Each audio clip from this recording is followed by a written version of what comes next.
Sheesh. Yeah, big time. No man, no. Diamonds in my teeth, I got a lot of shine.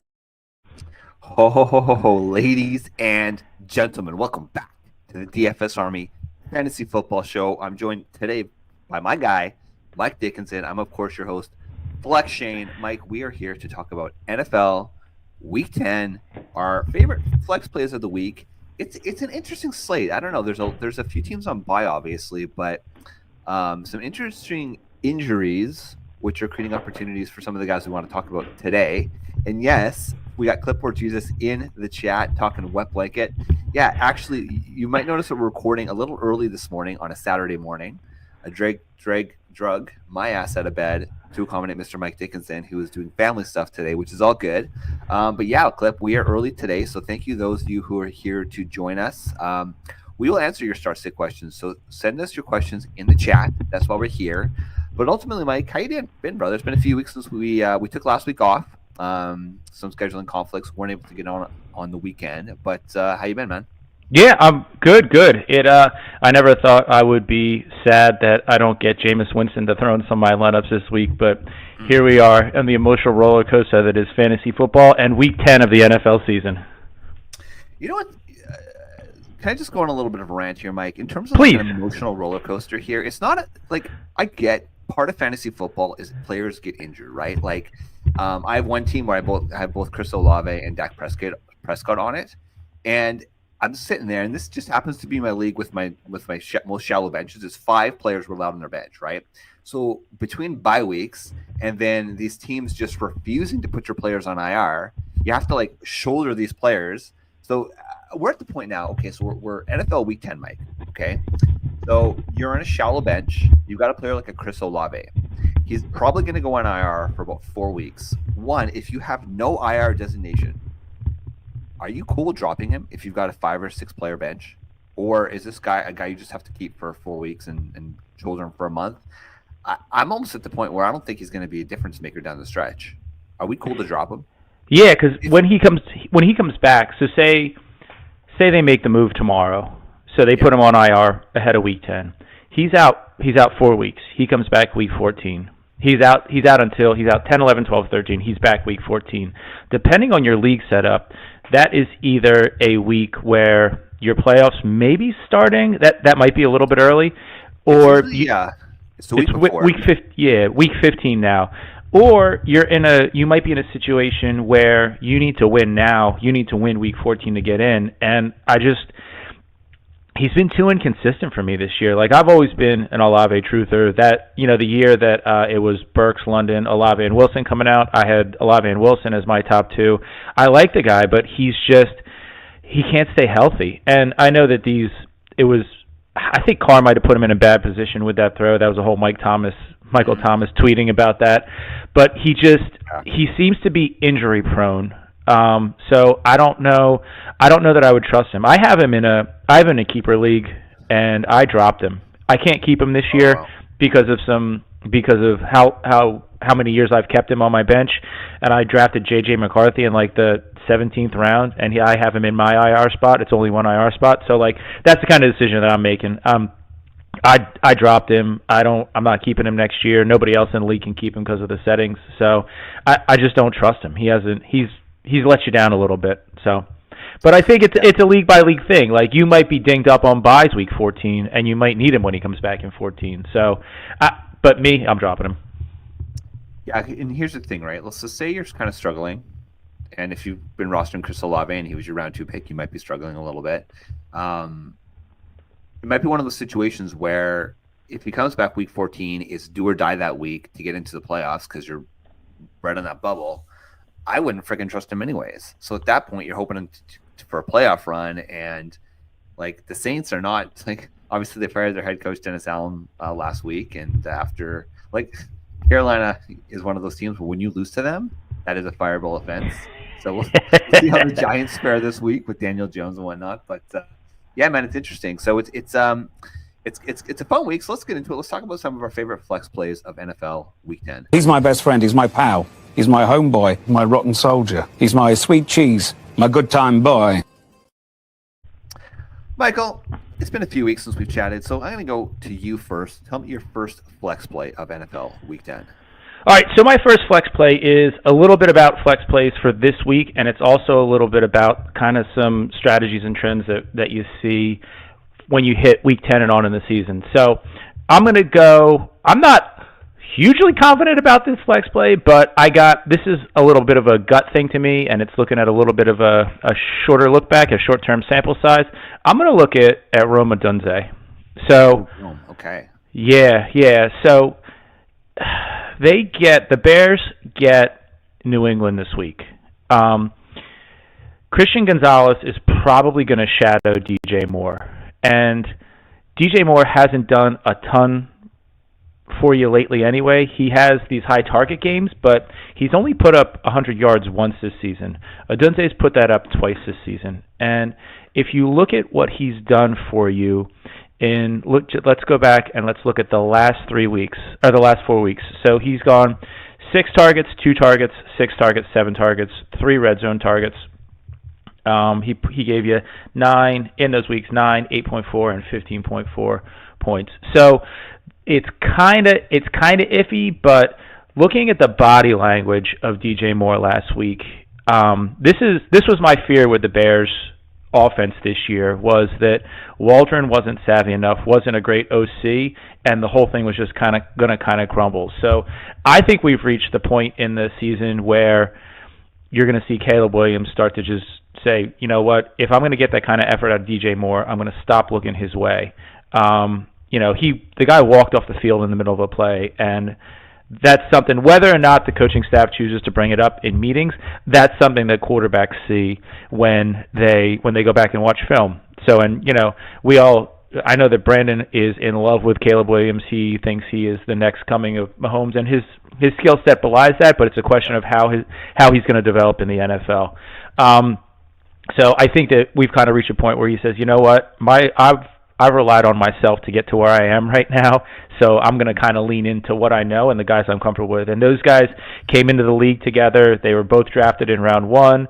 I don't know if they're rooming together or not, but they're 10 weeks into their NFL relationship. And Odunze missed a couple weeks, but just looking at that, I feel really, really good about where they are from Week 10 forward. And we've hit the point now where these rookies have 2.5 months, if you count training camp. They've been in the league for like the better part of 3 to 4 months.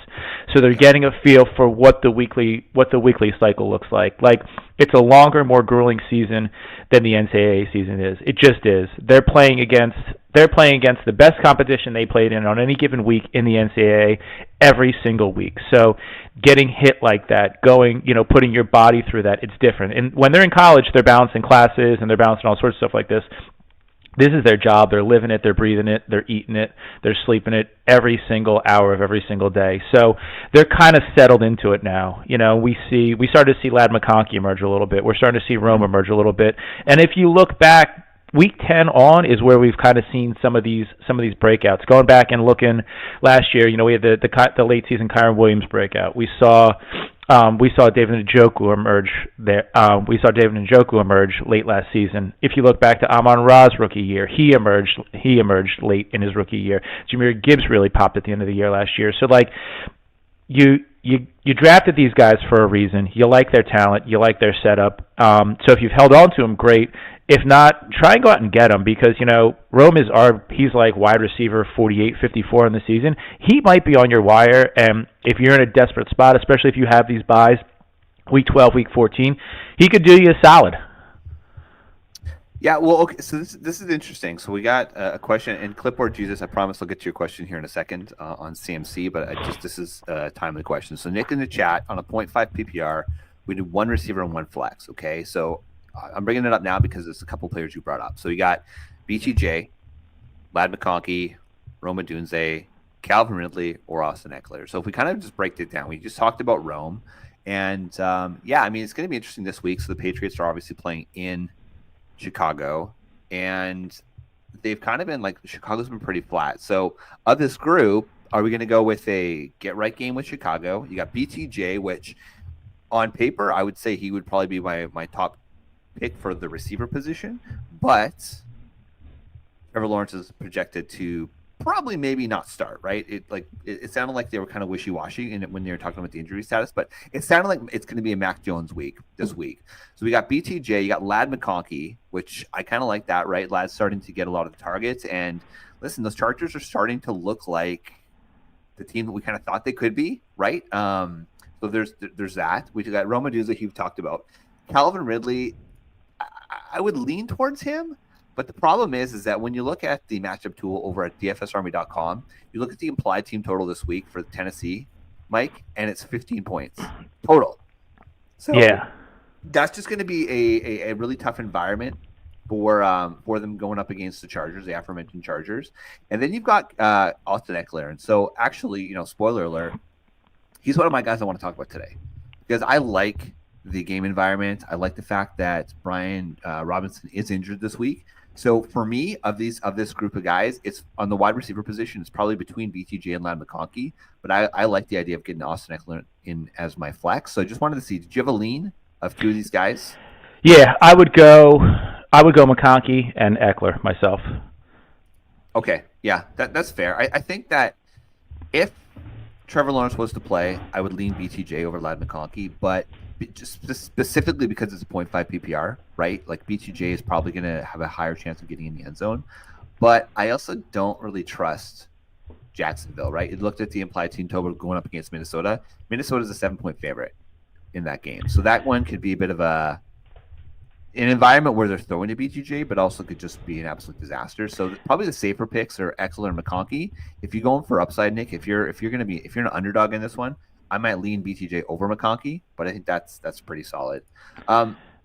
So, and then another question, and I think this is interesting because our guy Brandon, for those of you who we didn't have a show last week, but for those of you who listened 2 weeks ago, kind of as parting words of wisdom was that when your studs come off of long-term injuries, like Christian McCaffrey expected to start his first game of the season this year, we're assuming that these guys are healthy, right? Like, you're not going to start your studs. This is the NFL teams. Unless those guys are healthy, you don't want to get them injured. You've waited all season for these guys.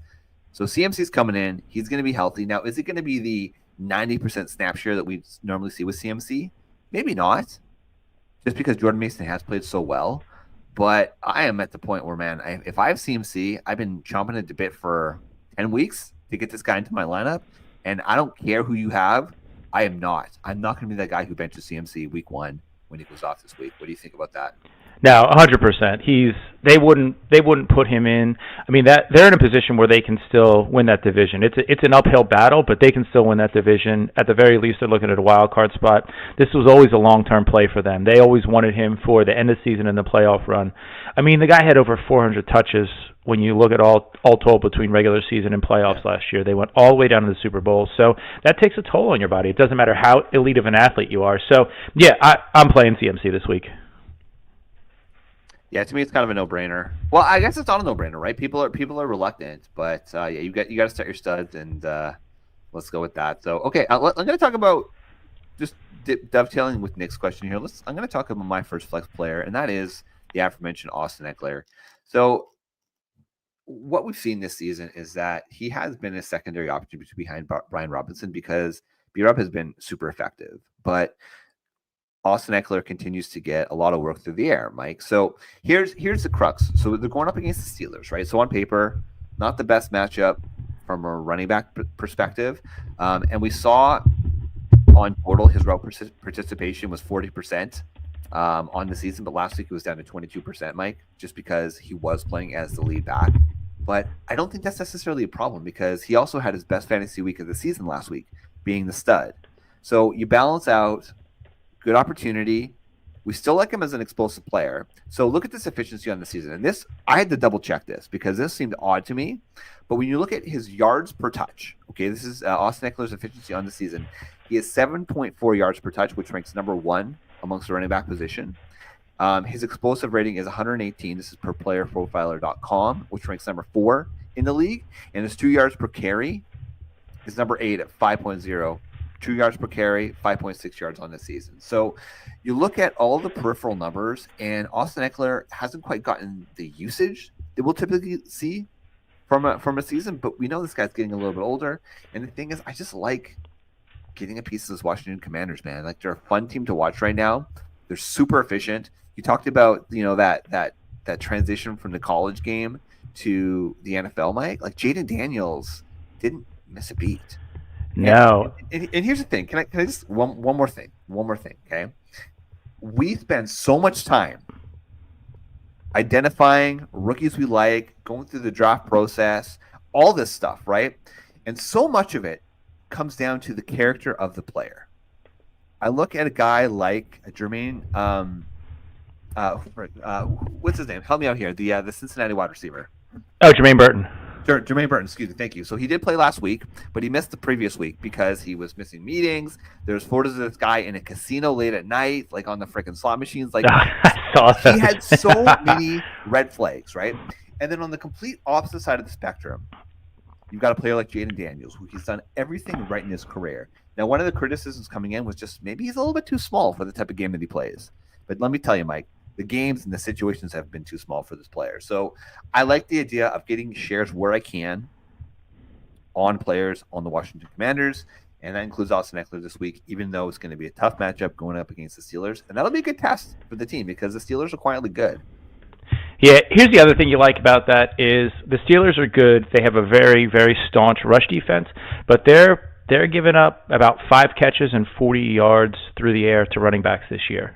Per game, 5 catches and 40 yards per game to running backs this year. So have PPR setup, you're a little leery about it, but like in a PPR setup, like you're picking up, so say Eckler gets you 4 and 35 through the air, like you're getting 7.5 points with him coming through the air, and then he's getting, so if your baseline is 7.5 points, and then he's picking up, say he gets 40 or 50 on the ground and a touchdown, like he puts you in a real good spot then. So I like it.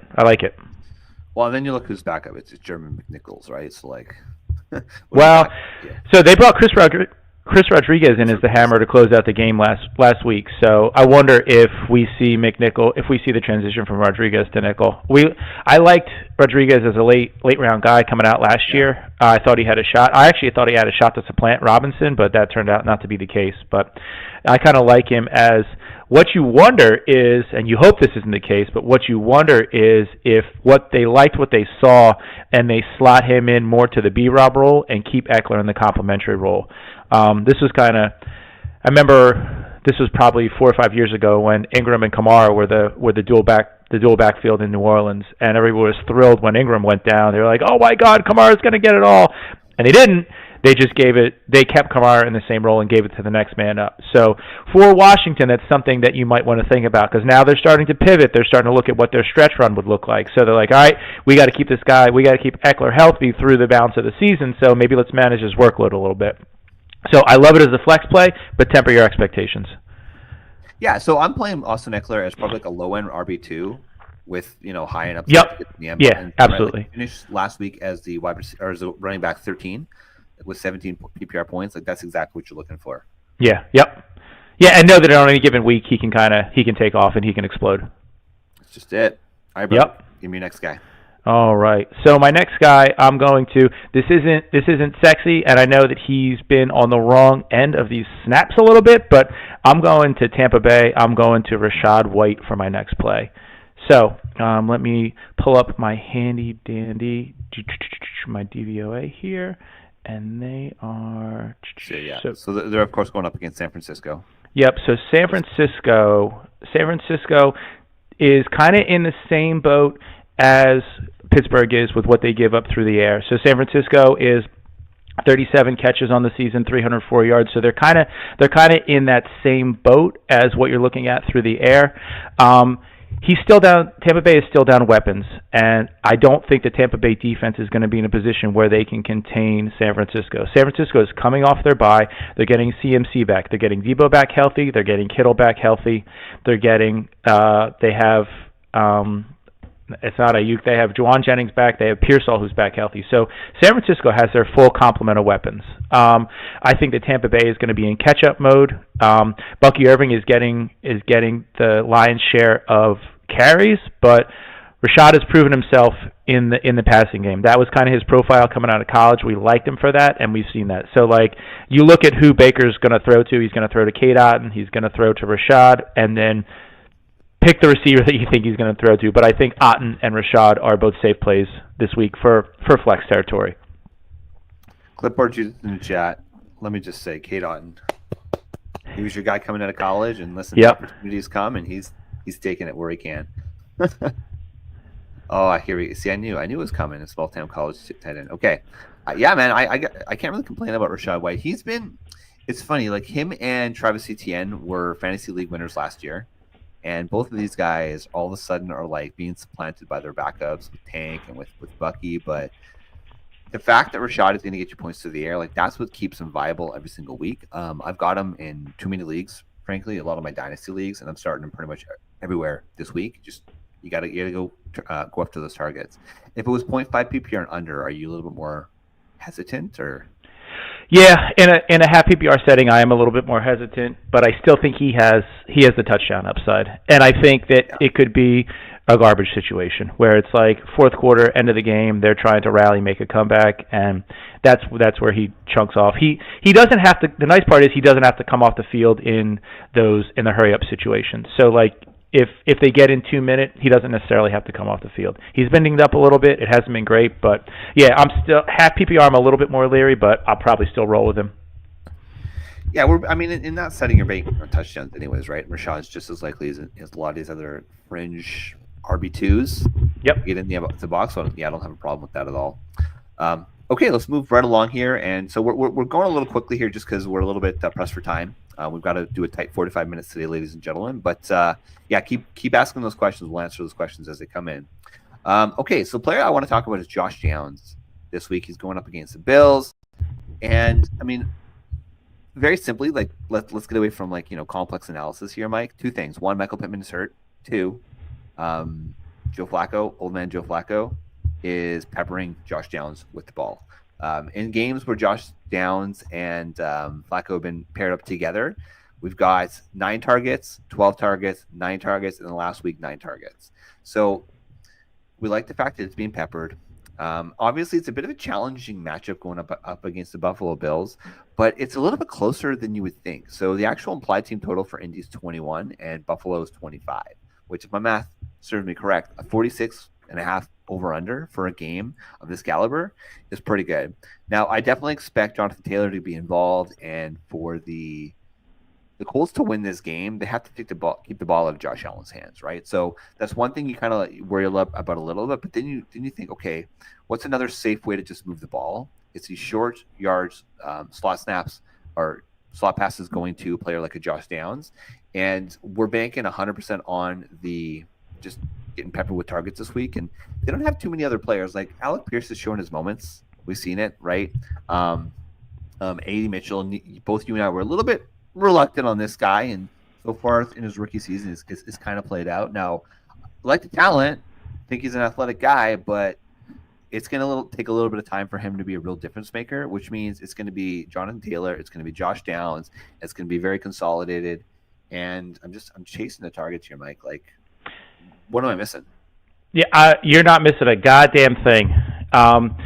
Josh Downs plays the majority of his snaps out of the slot. He is going to see one Taron Johnson out of the slot. Mm-hmm. So for those of you who don't know, Taron Johnson gives up 0.43 fantasy points per route run to receivers. He plays 100% of his snaps out of the slot, so he is going to be who he sees in the slot. In case you didn't know, that is not good. That is really, really not good. Yeah. Josh Downs has in three of 7 games has run over 30 routes. So really what you're looking at is Josh Downs is running over 30 routes. Johnson gives up 0.43 fantasy points per route run. I am not smart. I'm not good at math, but that means you are looking at roughly 12 points, and I think that's pretty safe and pretty secure. 12 points locked in for him in a PPR setup. Yeah, and you look at Taron Johnson's, and again, my main data site I typically use is playerprofiler.com, so they have him ranked as the 93rd overall cornerback matchup. So it's going to be feast, baby. I'm looking forward to it. It is ugly. The one thing that I will say about this game is you hinted on it a little bit. Buffalo is atrocious against the run, and they bleed production to running back. Yeah. So this is going to be a Jonathan Taylor game, but I think with Pittman out and with them playing from behind, I think that Downs sees the work. Oh, yeah, that's a good point. So Indianapolis is the second worst team just allowing rush yards on the season. They're at 149 rush yards per game. So Yeah. it's probably going to be a JT day. So, but I mean, you got JT. You're starting. You're playing him. Yep. List. Yeah. Absolutely. Playing him. So, all right, brother, give me another one. All right. So this one is a little bit hold your nose, a little bit gross, and it uses a lot of recency bias. But who I'm looking at here is in. I don't know why we do these to these international games. I'm going to the matchup that we all want, but we actually need is Carolina, New York Giants. I'm going to Xavier Xavier Leggett, however you say his name. I'm chasing the Leggett. On an aside, if you spend some time on X or on Instagram and you can find some videos of this guy talking and saying anything, he is a treasure. He is an absolute treasure. He needs to be preserved at all costs. Since Bryce Young has taken over the last two games, Leggett has gotten 7 and 6 targets respectively, and he scored a touchdown in each of those last two games. So while I don't love Bryce Young, I think Bryce Young was miscast as the number one overall pick last year. He's too small to play in this league. He's who they're playing right now. They're going up against the New York Giants. They are playing in Germany, so it is an earlier game. It's a 9:30 a.m. game. Leggett moves all around the field. So he will be on the right, he'll be on the left, he'll be in the slot. The good news is none of the Washington cornerbacks are really very good. He'll see some Deontay Banks, some Andrew Phillips, and some Cordell Flott. So all those guys give up production. They give up a decent amount of production out of the slot and through Banks. Now, Thielen could be back, but I think Thielen's going to occupy the slot most of the time.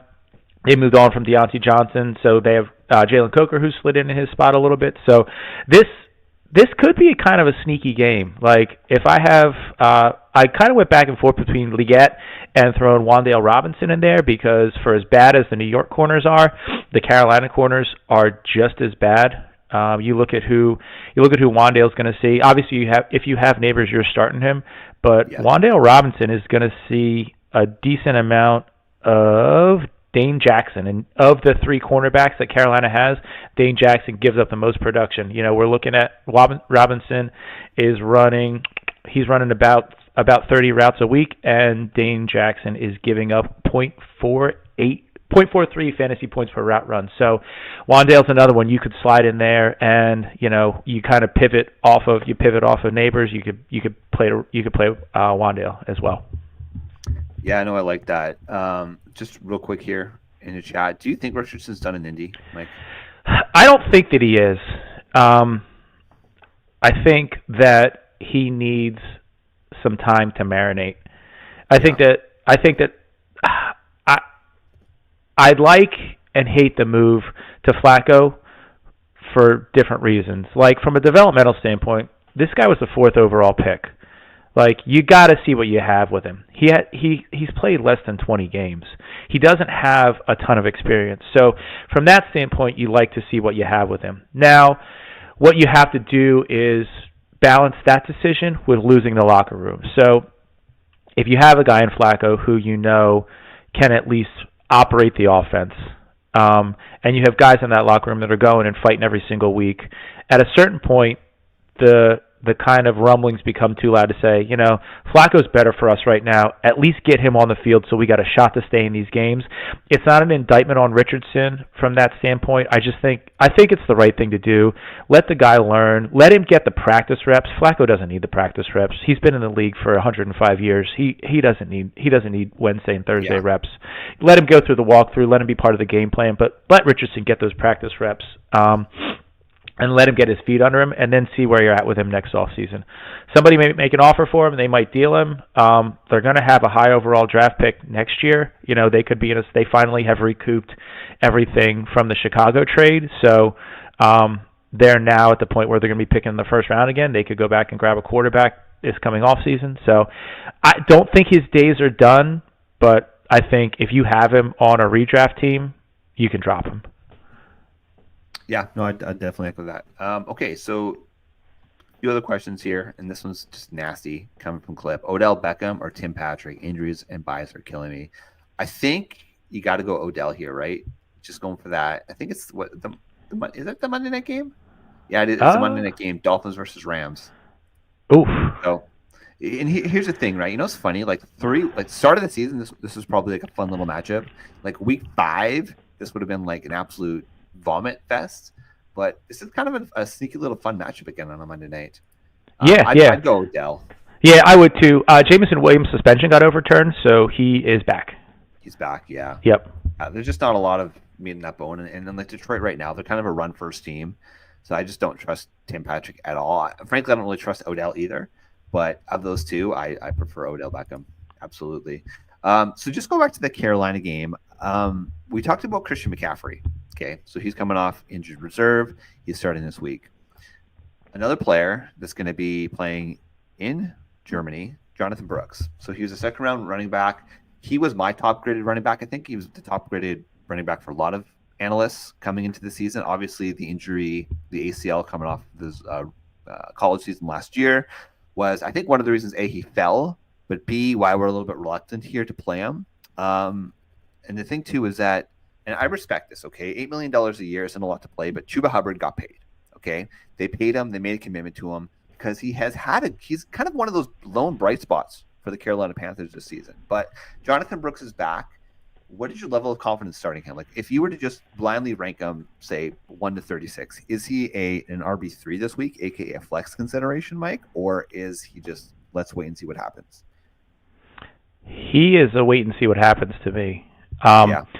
And just to kind of frame the Chuba Hubbard extension, Derrick Henry signed a 2-year, $16 million deal with Baltimore this offseason. So exactly as it should be, Chuba Hubbard is making the same amount of money as Derrick Henry. So, like, in a running back world, $8 million is not insignificant. So kind of what that says to me a little bit is that they're going to slow roll Jonathan Brooks back. Like, they're putting something behind Chuba Hubbard. He's going to be there for a while. And, like, this team isn't going anywhere. You got 5 years. You got 5 years with Brooks. You got 4 years with Brooks. He wasn't a first-round pick. But, I mean, you got 4 years with the guy. So if you're not going anywhere this year, why bring him back?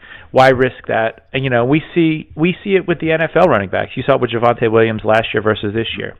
He started to ramp up at the end of the year, but he hasn't looked like the same guy that, you know, we saw coming out of college until now. So, you know, give it a slow ramp up. I believe it was a November injury for Brooks last year too, wasn't it? It was, yeah. Yeah, so we're a year out. If you have to play him, you can go ahead and play him. I actually played Khalil Herbert over him this week, which didn't turn out to be a very smart decision. But, I would temper my expectations. I have him outside the top 36. Yeah, I mean, the thing is that when you look at the Jets, they've got I'll call an average passing defense, but we talked about Carolina, we've talked about Indy. Well, New York Giants are there. They're the 29th ranked worst team for rush yards allowed. So yeah, I think that if Carolina's smart, they're going to focus on the run. They're going to use their two running backs in Chuba and Jonathan Brooks. Throw it when there's an opportunity for Ligat, but that's how they're going to win. Which actually, saying this game, he's one of my honorable mentions. I think at this point he's a must start. But Tyrone Tracy, at this point, I think he's like definitively become the RB1 in that backfield. Devin Singletary was funny. We've joked about him for a long time as being like a teacher's pet. He probably has some photos. Things are finally starting to catch up, and he just hasn't looked himself. I mean, this part of the season, maybe he's battling some injuries, but Tyrone Tracy, I mean, other than the concussion a few weeks ago, he's been pretty healthy. He's looked great. He's looked explosive, and just from an eye test perspective, like he looks significantly better than Devin Singletary. So I like the fact it's going to be a lot of Tyrone Tracy, and then Mike. The target share leader on the season at 37% target share for his team, Malik Neighbors, man. It's going to be Malik. It's going to be Tyrone Tracy. And, yeah, you know what? Now that I'm thinking about it, maybe there was. As long as there's a level of competence for both of these offenses, it might be actually a fun game. And if you can get up early to watch these two knuckleheads talk fantasy football, certainly you can get up tomorrow morning at the same time at 9:30 Eastern and watch the Carolina game. Yeah, it's gonna be interesting. So Tyrone Tracy, I like. Do you have any just quick players you wanted to chat about, like mention honorable mentions? I touched on him a little bit, but Cade Otton, he's another one of your late season guys. I know that Clipboard Jesus loves him, but he really has Baker Mayfield's trust. Baker Mayfield is leading lead in passing this year so far. So I feel really, really good about that. That's insane. That is insane. Like I thought with the departure of Canales that offense was going to kind of fall apart a little bit, but I give them credit. They've done a good job. Liam Cohen has been a great add for them. By the way, just let this be a lesson. Like sometimes we just have to be patient with players, and I think that it's so poetically beautiful the fact that the Browns basically just left Baker out to die. Right? I mean, they didn't so dirty. He had an amazing season. Well, I think he beat the Steelers in the playoffs that one year. The next year, week 2, he gets hurt trying to tackle after I think it was an interception or a turnover, and then he just didn't have a good season after that. It was just kind of tumultuous. He got the hell out of Cleveland, goes to Tampa Bay, and he's having a career resurgence. So we were talking about Anthony Richardson before. The one thing is that Baker's always been like a nice, like a clean passer of the ball, and that's where Anthony Richardson struggles. So we've seen these resurgence guys like Geno Smith, guys that have nice touch, that can throw the ball. I worry that as a player like Anthony Richardson, if his passing doesn't improve to like at least 62% pass completion or completion percentage, then he's just not going to be anything in the NFL. He's just like Trey Lance, right? Trey Lance all over again, which I worry about. Which, by the way, Trey Lance can't even get to start over Cooper Rush. So, peace, Trey Lance. Yeah. The other guy I'm looking at too is you're probably playing him this week if you have him, but Khalil Shakir looks like Keon Coleman's going to be out, and there's questions as to whether or not Amari Cooper is going to play. So I think Shakir is going to see a ton of work, and then you can look at both of the secondary and tertiary San Francisco receivers, Pearsall and Jennings. They both have really, really juicy matchups. So I think that whole San Francisco-Tampa Bay game is a game that I'm targeting. And candidly, I think that Indy-Buffalo game is a game that I'm targeting too. Yeah, that one's going to be fun. A few honorable mentions here. I think that if Amari Cooper plays, you got to play Amari, right? Mm-hmm. Like, you're going to continue to ramp up his usage. And then, man, like Nico Collins is trending not to play again, so it should be another absolute smash week for Tank Dell. Love to see that. That's it, man. That's kind of short and sweet. So any closing thoughts as we get out of here? Bye weeks, week 12, week 14, start to look at it. I looked at one of my leagues, and both of my starting running backs are on bye, and Brian Robinson is trending in the wrong direction. So start to make your moves. This is the time where you gotta trade deadlines are starting to come up. So look at those rosters, and if you have to start to make some moves, you might have to throw some trades out there. And I don't know if you guys watched the trade show that we did a couple weeks ago, but if you're going out to buy, you might have to overpay. And if it's a question where it's a week 14 where you got to take a zero in a spot, or you got to start somebody off the waiver wire, or you give an asset now so that you're in that spot where you can make that push week 14 to get into the playoffs, you got to start to make those moves now. So this is where you start. This is the time of year where you start to call your roster, get ready for the playoffs, look at the bye weeks, and don't be holding on to hope. Like, if you got somebody else's handcuff and you need that spot, you might need to clear that out, try and flip that running back to the owner, make some hard decisions, because there's 2 tough weeks of fantasy football coming up in week 12 and week 14. If you're still like in right around that making the playoffs, not making the playoffs, what type of bench are you rostering? Are you rostering your handcuffs? Are we in handcuff season yet, or are you still going after those high upside players like Blake Corum type guy that's a zero on your bench, but in the event that Kyron Williams gets hurt, Blake Corum could have some major usage? Where are we at? I would 100% be rostering Blake. If I'm kind of on the fence like that, I would be rostering Blake Corum, because Kyron Williams has missed time due to injury every single year that he's played in the NFL. Yeah. So they've been using him a lot. He's in that bell cow role. Sean McVay loves that bell cow role. I would have a Blake Corum. Now, if I have Breece Hall, I would not drop Braylon Allen for Blake Corum. I would not do that. Right. I have that situation in a league, and I think I have to move. I have a really good receiver core, so I'm going to have to move one of my receivers for a running back I can play in that week. But I would rather have, in a situation like that where you're getting 85% of your guy and he's a stud, I would sit with a handcuff in that situation. Okay. Yeah, I agree. I'm kind of at that point now where we're starting to look at our benches, look at, okay, who are real difference makers. Sometimes you have to make tough decisions and drop players like a Chris Olave, a Dak Prescott, maybe if he goes on IR, right? Especially in a one quarterback league, Dak is droppable. So yeah, exactly. But I'm talking about Clip, like if Olave's on IR and you don't have an IR spot, or maybe you have one IR spot and you've already got a player in that spot, and you have to make a decision: do I keep Olave on my bench, taking up a roster spot, or do I go out and either get a handcuff or a high upside player that is one injury away, contingent upside type player? This is the type of time where we need to make a push. And here's the thing, and I agree with you, and I echo with this sentiment, Mike. If you're on that playoff bubble and you're on the backside of that playoff bubble, don't be afraid to overpay. You need the best starting lineup. Your bench assets aren't going to help you win a week. If you need to do a 2-for-1, do an overpayment, but you're going to improve your starting lineup. That's important. Improve your starting lineup. You got to make a deal. You have to get shit done. So that's it, Mike. High and tight, short and sweet, all killer, no filler, however you want to say it. We came in 40 minutes here, and Clipboard Jesus broke news. Oh my God, look at that. What, officially put on IR? Yeah. Clipboard Jesus, breaking news. There you go, Clipboard Jesus. We appreciate you, brother. Now we just need Dak Prescott, and I can finally have a reasonable roster management in one of my leagues. So thank you, ladies and gentlemen. Thank you for the questions. We're going to be here next week. Promise we're doing our best to get here every single week so that we can answer those start-sit questions. Sometimes life gets in the way, but Mike, good luck in week 10. Ladies and gentlemen, thank you for tuning in, and good luck in week 10. Go check out dfsarmy.com, dfsarmy.com. Just listen. All you got to do is, if you play DFS, go and check those leaderboards, and you're going to see helmets in every single sport. We got baseball, we got hockey, we got soccer, we got all the good sports, we got the NBA. So go check it out, dfsarmy.com.